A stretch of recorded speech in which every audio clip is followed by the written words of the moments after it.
Alors si on ne fait que de la vidéo et pas du SRVB, pas du Adobe RVB, est-ce qu'on pourrait utiliser une télévision HD avec son entrée HDMI? Eh bien, il n'est pas certain que la télévision affiche correctement l'espace couleur HD. D'une télévision à l'autre, l'affichage change.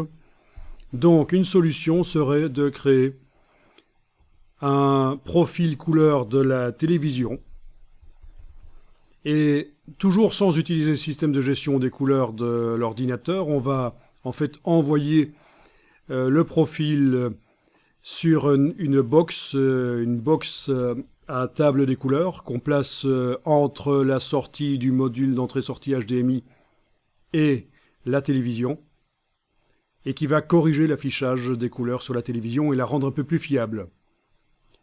Mais la visualisation de ce que je fais dans Premiere ou After Effects va rester toujours plus ou moins fiable parce que la télévision n'est pas stable. Donc d'abord, il n'y a aucune garantie que l'espace HD soit entièrement couvert par la télévision, surtout si c'est une télévision bas de gamme.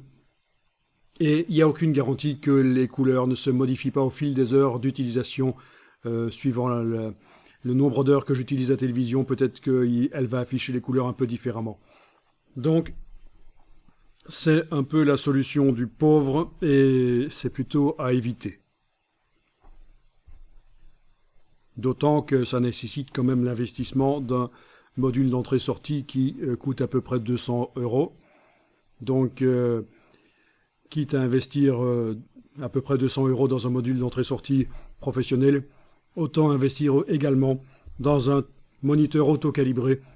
C'est à peu près 1000 € un moniteur auto-calibré. Les explications que je viens de donner doivent évidemment être complétées par des informations supplémentaires que vous allez glaner sur le web, dans les forums, dans les manuels d'utilisation des logiciels. Mais il faut comprendre que After Effects et Premiere sont actuellement toujours en phase de transition vers une gestion des couleurs plus implémentée.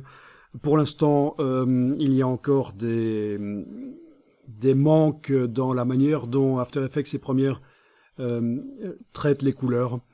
Ça n'est pas autant évolué que les logiciels Photoshop, Illustrator, InDesign, où là, la manière dont les choses se passent, c'est quand même bien établi et connu.